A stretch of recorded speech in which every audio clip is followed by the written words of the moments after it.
Hello and welcome to Northeast PSC. Today, in this topic, we will discuss about Foreign Contribution Regulation Act. This particular topic is in news because Government of India, particularly Ministry of Home Affairs, it has cancelled many licenses of several NGOs. तो FCRA होता क्या है, FCRA की क्या rational है, what is the logic behind FCRA, ये सारे तमाम चीज़ों को हम देखने की कोशिश करेंगे. इसमें अमेंडमेंट हुआ है टाइम टू टाइम, उसको भी हम लोग देखने की कोशिश करेंगे. तो FCRA होता क्या है, foreign contribution regulation act. Foreign contribution की बात हो रही है, ठीक है, फॉरेन कंट्रीब्यूशन. अब फॉरेन कंट्रीब्यूशन हमें क्यों चाहिए? देखिए, इंडिया क्या है, एक डेवलपिंग कंट्री है. इंडिया में भूखमरी है, गरीबी है, तो इंडिया में ऐसे बहुत सारे ऐसे NGO हैं, ऑर्गेनाइजेशन हैं जो मतलब वल्नरेबल सेक्शन के लोगों के लिए काम कर रहे हैं, लेकिन उनके पास एडुकेट पैसे नहीं होते हैं. इंडिया में जो है आपका बिजनेसमैन है वगैरह वगैरह लोग हैं, वो लोग भी इतना अच्छे से कंट्रीब्यूट नहीं करते हैं कि जो तमाम लोगों के लिए जो काम है वो किया जाए. तो ऐसे में हम क्या करते हैं, हमारे यहाँ के NGO बाहर से कंट्रीब्यूशन लेते हैं, लेकिन गवर्नमेंट ऑफ इंडिया की ये रिस्पॉन्सिबिलिटी है कि बाहर से जो भी कंट्रीब्यूशन आ रहा है ये इसको वेरीफाई करें. कहीं टेरर फाइनेंसिंग तो नहीं है, टेररिस्ट ऑर्गेनाइजेशन तो इनको पैसा नहीं दे रहे, कहीं ऐसा तो नहीं कि हमारे दुश्मन कंट्री हमें पैसा, हमारे देश के अंदर के जो ऑर्गेनाइजेशन उनको पैसे दे रहे हैं, ऐसा तो नहीं कि देश के अंदर कुछ गलत काम करने के लिए पैसे भेज रहे हैं. इन तमाम चीज़ को क्या करना है, रेगुलेट करना है, रेगुलेट करना की जिम्मेदारी है. इसीलिए FCRA सामने आता है, और ये सब रेगुलेशन कौन करते हैं, मिनिस्ट्री ऑफ होम अफेयर्स. तो without any further delay, I am Nazrul Islam welcoming to today's discussion. Let us begin. So FCRA के थ्रू हम लोग क्या करते हैं, मिनिस्ट्री ऑफ होम अफेयर्स क्या करते हैं, जो फॉरेन डोनेशंस होते हैं उसको क्या करते हैं, हम लोग रेगुलेट करते हैं, ताकि हमारे देश की जो इंटरनल सिक्योरिटी है, ठीक है, अंदरूनी जो सुरक्षा की अगर हम बात करें, या फिर हमारी जो देश की अखंडता है, इंटीग्रिटी है, उसको कोई डेंजर है कि नहीं, उसको हम लोग देखने की कोशिश करते हैं थ्रू FCRA. ये कौन देखते हैं, मिनिस्ट्री ऑफ होम अफेयर्स, ठीक है. And it's registration of 2 prominent non governmental organisations. एक तो हो गया सेंटर फॉर पॉलिसी रिसर्च, दूसरा हो गया वर्ल्ड विजन इंडिया. इन दोनों ऑर्गेनाइजेशन की जो FCRA है इसको कर दिया है कैंसल्ड, ठीक है, इसीलिए ये न्यूज़ में था. तो मिनिस्ट्री ने क्या एलिगेशन लगाया कि जो CPR है, it diverted foreign donations to fund protests and legal battles against the development projects. तो बोलते हैं कि जो CPR है, सेंटर फॉर पॉलिसी रिसर्च की जो है, ये इनको जो भी बाहर से पैसा मिलता है, ये प्रोटेस्ट जो इंडिया में प्रोटेस्ट होता है ना, चाहे आप उसकी बात करें, फार्मर प्रोटेस्ट की बात करें, CAA की बात करें, तो इस तरीके के प्रोटेस्ट में फंडिंग करते हैं, ऐसा एलिगेशन लगाया है गवर्नमेंट ने, और इसीलिए इनका जो आपका सर्टिफिकेट है इसको कर दिया है मतलब कैंसिल. अब देखते हैं फॉरेन कंट्रीब्यूशन रेगुलेशन एक्ट होता क्या है. 1976 में लाया गया था. It was enacted during emergency 1976 में, क्योंकि 1975 से लेकर 77 में इमरजेंसी चल रहा था इंडिया में, इंटरनल इमरजेंसी, ठीक है. तो इस टाइम ये एक्ट लाया गया था. और क्यों लाया गया था, एमिड एप्रीहेंशंस दैट, क्या एप्रीहेंशन था कि amid apprehensions that foreign powers were interfering in India's affair. जो बाहर की जो शक्ति है वो अंदर हमारे हिंदुस्तान के अंदरूनी मामलों में हस्तक्षेप कर रहे थे, इंटरफेयर कर रहे थे. तो इसीलिए FCRA लॉ लाना बेहद ज़रूरी था. जो भी लोग, कोई इंडिविजुअल है, कोई एक व्यक्ति है, या फिर कोई कंपनी है, कोई एसोसिएशन है, अगर उनको फॉरेन डोनेशन मिल रहा है, तो ये सॉवरेन डेमोक्रेटिक रिपब्लिक जो है, हमारा जो एक सॉवरेन कंट्री है, हमारा जो एक डेमोक्रेटिक रिपब्लिक है, इसके तमाम प्रिंसिपल्स के साथ क्या होना पड़ेगा, इन सिंक रहना पड़ेगा. ऐसा नहीं है कि हमारे जो डेमोक्रेटिक स्ट्रक्चर है उसको आप चैलेंज करने की कोशिश करें, उसको आप ठेस पहुंचाने की कोशिश करें, इसलिए ये लॉ लाया गया था, ठीक है. So the law aimed to control foreign donations to organizations and people to ensure that they are operated by the principles of sovereign democratic principle, ठीक है. तो sovereign हमारे जो डेमोक्रेसी है, इसको किसी भी तरीके की मतलब क्या ना पड़, कोई किसी भी तरीके की थ्रेट ना पहुँचे, इसके लिए हम लोग इसको काम करते हैं, ठीक है.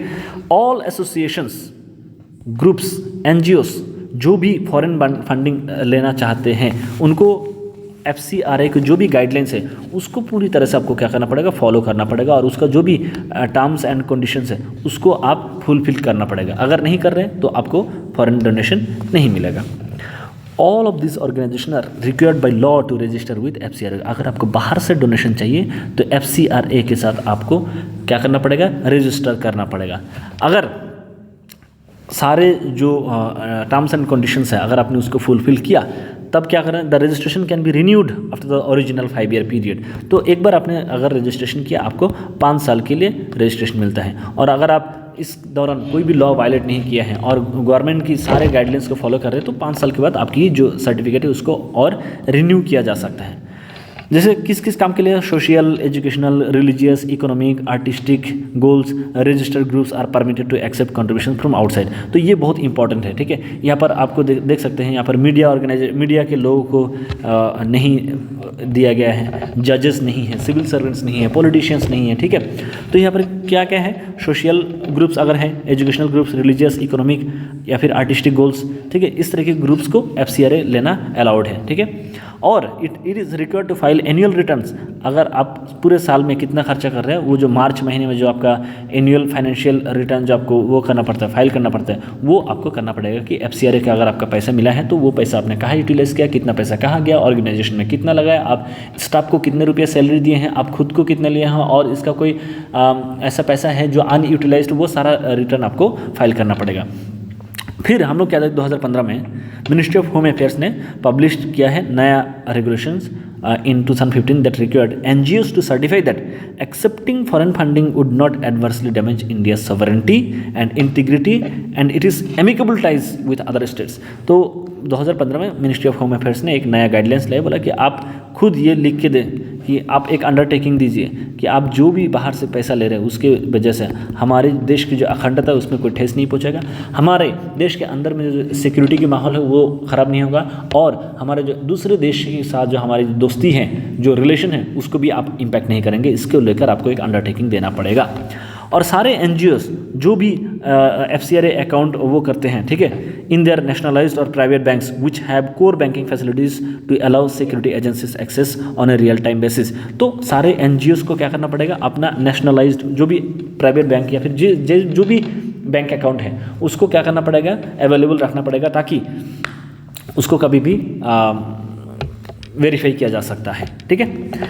तो 2010 में फिर से एक लाया गया था foreign contributions and regulations act of 2010। ये क्या करता है, it is an integrating act to regulate how certain people, association और companies may accept and use foreign contribution. तो आप कौन कौन लोगों को फॉरेन कॉन्ट्रीब्यूशन मिलेगा और वो कैसे कैसे अपने फॉरेन कॉन्ट्रीब्यूशन को यूज़ करेगा, उसके लिए ये लॉ लाया गया था। और इसके साथ साथ क्या था कि outlawing the acceptance and use of such contribution और hospitality of any activities that are harmful to national interest.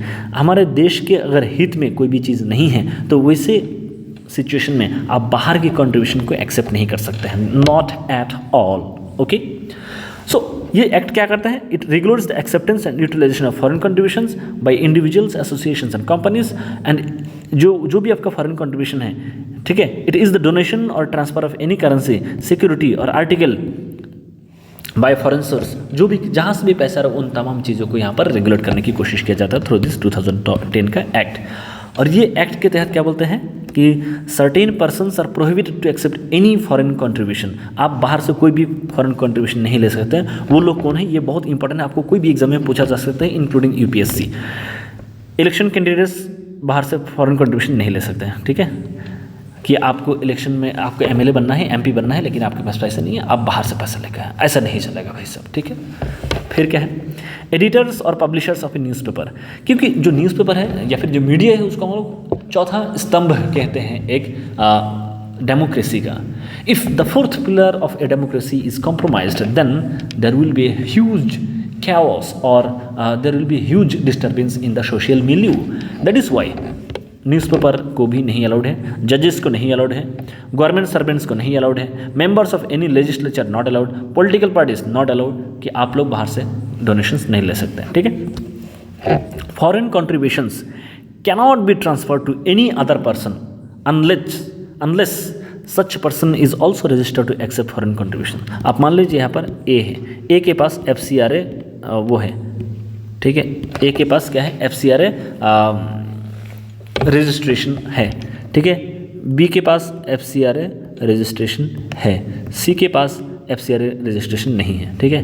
ये सब प्लस प्लस इनके पास है, ये माइनस इनके पास नहीं है। तो अगर ए कोई अपना FCRA के थ्रू जो पैसा मिला है उसको किसी और को ट्रांसफ़र करना चाहता है तो वो सिर्फ और सिर्फ B को कर पाएगा, C को नहीं कर पाएगा, क्योंकि C के पास क्या नहीं है, रजिस्ट्रेशन नहीं है। ठीक है, ही और शी इज़ नॉट रजिस्टर्ड, या फिर वो जो और एसोसिएशन है वो FCRA के साथ रजिस्टर्ड नहीं है। तो ये एक चीज़ जो है हमें 2010 के एक्ट के थ्रू बताते हैं।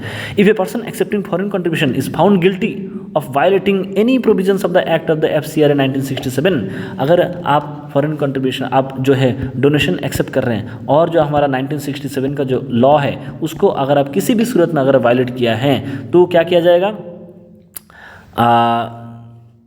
आपको क्या मतलब इसका जुर्माना भरना पड़ेगा। द अनयूटिलाइज्ड और अनरिसीव्ड फॉरेन कंट्रीब्यूशन में बी यूटिलाइज्ड और received only with the private approval of the central government. तो आप मान लीजिए कि आपको 100 रुपये मिला है, उसमें से आपने 50 रुपये खर्चा कर दिया है, लेकिन 50 रुपये खर्चा करते वक्त ये पाया गया है आपने 1967 का जो लॉ है उसको वायलेट किया है। बाकी 50 रुपये अगर आपको इस्तेमाल करना है उसके लिए आपको सेंट्रल गवर्नमेंट से परमिशन लेना पड़ेगा। ठीक है, अब foreign contribution regulation amendment bill लाया गया तो 2020 में, ये थोड़ा सा इंटरेस्टिंग, ये क्या है इसको देखने की कोशिश करते हैं। The bill amends the foreign contribution act 2010 जो है इसको अमेंड करते हैं। ये क्या करते हैं, पब्लिक सर्वेंट जो हैं इसको क्या करते हैं, ये भी ऐड करते हैं to the list of persons prohibited to accept any foreign contribution. जो पब्लिक सर्वेंट्स हैं उनको स्पेसिफिकली बोला गया कि आप बाहर से पैसे नहीं ले सकते। ठीक है, जितने भी प्रोहिबिशन की जो लिस्ट है उसमें पब्लिक सर्वेंट्स को भी ऐड कर दिया गया। दूसरी बात क्या है, तीसरी बात, public servant includes any person. Public servant कौन है, any person who is in service और पेड बाय द गवर्नमेंट और remunerated by the government for the performance of any public duty. जो भी आप काम करते हो उसके लिए जो आपका पैसा मिलता है, सैलरी मिलता है, वो गवर्नमेंट से मिलता है, आपको पब्लिक सर्वेंट कहा जाएगा। तो ऐसे में आप बाहर से पैसे नहीं ले सकते। ये 2010 के एक्ट को क्या करते हैं, अमेंड करते हैं। क्या करते हैं, अमेंड कैसे करते हैं, to prohibit the transfer of foreign contribution to any other person. चाहे वो FCRA रजिस्ट्रेशन उसके पास हो या ना हो, आप उनको क्या नहीं कर सकते हैं, चाहे आप अभी FCRA का डोनेशन जो भी आपको मिल रहा है आप उसको ट्रांसफ़र नहीं कर सकते। ठीक है, और पर्सन क्या है, person under the act includes an individual, an association और रजिस्टर्ड कंपनी, सबको पर्सन बोला जाएगा। The bill adds that any person seeking और प्रायर परमिशन, रजिस्ट्रेशन और renewal of registration must provide Aadhaar number. किसका आधार नंबर देना पड़ेगा, all of its office bearer, उनके ऑफिस में जितने भी सारे लोग काम कर रहे हैं सबका आधार नंबर देना पड़ेगा। जो डायरेक्टर है उनका आधार नंबर देना पड़ेगा। ठीक है, उसमें जो इंपॉर्टेंट जो लोग हैं उनका आधार डॉक्यूमेंट्स, ठीक है, आइडेंटिफिकेशन डॉक्यूमेंट के तौर पे इनको देना पड़ेगा आधार नंबर, सबका आधार नंबर वहाँ पर पब्लिश करना पड़ेगा। अगर आपको क्या करना है, प्रायर परमिशन चाहिए, रजिस्ट्रेशन करना है, या फिर आपका सर्टिफिकेट है जिसको रिन्यू करना है, उसके लिए आपको सबका आधार कार्ड देना पड़ेगा। बहुत इंपॉर्टेंट है। ठीक है, तो यहाँ पर आपको पूछा जा सकता है सिर्फ CEO का आधार कार्ड चाहिए, नहीं, सबका चाहिए। ठीक है, and in the case of foreigners they must provide a copy of their passport और the overseas citizens of India card identification. जो भी आपका पासपोर्ट या फिर OCI कार्ड है उसको आपको क्या करना पड़ेगा, प्रोवाइड करना पड़ेगा गवर्नमेंट के पास। The bill amends the act of 2010 to state that foreign contribution must be received only in an account designated as the सिर्फ एक ही अकाउंट में आप वो कर सकते हैं, एक्सेप्ट कर सकते हैं, जिसको क्या बोला जाएगा, FCRA अकाउंट कहा जाएगा। और ये अकाउंट कहाँ पर होगा, स्टेट बैंक में होना पड़ेगा। और कहाँ पर होगा, ये न्यू दिल्ली में होगा। और न्यू दिल्ली में बहुत सारे SBI का अकाउंट होगा, SBI होगा। कौन सा होगा, वो गवर्नमेंट, सेंट्रल गवर्नमेंट आपको बताएंगे कौन से SBI के ब्रांच में आपका अकाउंट होगा। ठीक है, इंपॉर्टेंट, बहुत इंपॉर्टेंट है ये, सिर्फ SBI में और FCRA अकाउंट में। The bill adds that the government may also restrict the usages of unutilised foreign contribution for persons who have been granted prior permission to receive such contribution. अगर आपको पैसा मिला है लेकिन आपने उसका यूटिलाइज नहीं कर पाए तो गवर्नमेंट उसको रोक सकते हैं कि आप ये पैसा फर्दर यूटिलाइज ना करें। ये बिल क्या करते हैं, it provides that the government may conduct any inquiry before renewing. अब अगर आपका 5 साल हो गया उसके बाद आप रिन्यू करने जा रहे हैं तो उससे पहले गवर्नमेंट क्या कर सकता है, इंक्वायरी कंडक्ट कर सकते हैं। ठीक है, to ensure that the person making the application is not fictitious और बेनामी, कोई फिक्शन कैरेक्टर नहीं है। ठीक है, ही और she has not been prosecuted और convicted for creating communal tension. ठीक है, कोई सांप्रदायिक भेदभाव करने के जुर्म में उनके ऊपर कोई आरोप नहीं लगा है। ठीक है, या फिर जो आपका फंड मिसमैनेजमेंट, मिस यूटिलाइजेशन का कोई आरोप नहीं लगा है। इन तमाम चीज़ों को लेकर क्या किया जा सकता है, आपके ऊपर इंक्वायरी किया जा सकता है बिफोर रिन्यूइंग द सर्टिफिकेट। और 2010 के एक्ट जो है, a person who receives foreign contribution must use it only for the purpose, जिस पर्पस के लिए आपको मिल रहा है, ये आखिरी वाला बहुत इंपॉर्टेंट है, जिस पर्पस के लिए आपको मिल रहा है उस पर्पस के लिए ही आपको इस्तेमाल करना पड़ेगा। उसके अलावा सिर्फ आप क्या कर सकते हैं, they must not use more than 50% of the contribution for meeting administrative expenses, जो आपका एडमिनिस्ट्रेटिव एक्सपेंसेस है, ठीक है, चाहे स्टाफ का सैलरी हो या फिर जो इंपॉर्टेंट लोग हैं उनका सैलरी हो, जो पूरा ऑफिस का मेंटेनेंस हो, उन तमाम सैलरी को लेकर जो है आप 50% फंड से ज़्यादा आप खर्चा नहीं कर सकते। और पहले ये होता था, अब ये जो 2020 वाला जो अमेंडमेंट था ये रिड्यूस कर दिया है कि आप 20% से ज़्यादा नहीं इस्तेमाल कर सकते। तो FCRA 2022 का अमेंडमेंट क्या है, ये था 20 का, अब 22 में फिर से अमेंडमेंट इंट्रोड्यूस किया गया। MHA जो है, ministry of home affairs, they brought and changes to FCRA rules which increased the number of compoundable offences under the act from 7 to 12। पहले 7 ऑफेंसेस था, उसका 12 ऑफेंसेस कर दिया। द अदर की चेंजेस क्या क्या था, exemptions from nomination to the government for contribution less than ₹10 lakh. तो पहले अगर आप 1 लाख रुपया आपको मिल रहा था तो आपको क्या नहीं करना है, FCRA का अकाउंट नहीं चाहिए। लेकिन अगर अभी आपको 10 लाख तक रुपया मिल रहा है तो आपको FCRA के साथ रजिस्टर करने की ज़रूरत नहीं है। और increase in time limit for intimation of the opening of bank accounts, तो पहले अगर मान लीजिए कि X नंबर ऑफ डेज था, ठीक है, अब इसको बढ़ा दिया है X प्लस मान लीजिए कि Y डेज, अब आपके पास और ज़्यादा टाइम है आपका अकाउंट खोलने के लिए। इसके साथ साथ centre has also omitted provisions be in rule 13 which dealt with declaration of foreign funds including details of donors. तो डोनर का डिटेल पहले पब्लिश करना होता था, उसको भी हटा दिया गया है, ठीक है, कितना पैसा आप मिला है ये पहले बताना होता था, अब नहीं बताना है, ठीक है। Now only once a year the organisation in FCRA can file the audited balance sheet on the website of the ministry और also on their website. Now only, तो ये हम लोग क्या देखते हैं, 1 साल में आपको एक बार आपको क्या करना पड़ेगा, ऑडिट फाइल करना पड़ेगा with respect to your FCRA account and the utilisation of the funds. तो this is all with respect to foreign contribution regulation act. I hope आपको समझ में आया होगा। अगर आपको कोई भी डाउट है please let me know in the comment box. That shall be all. Thank you so much.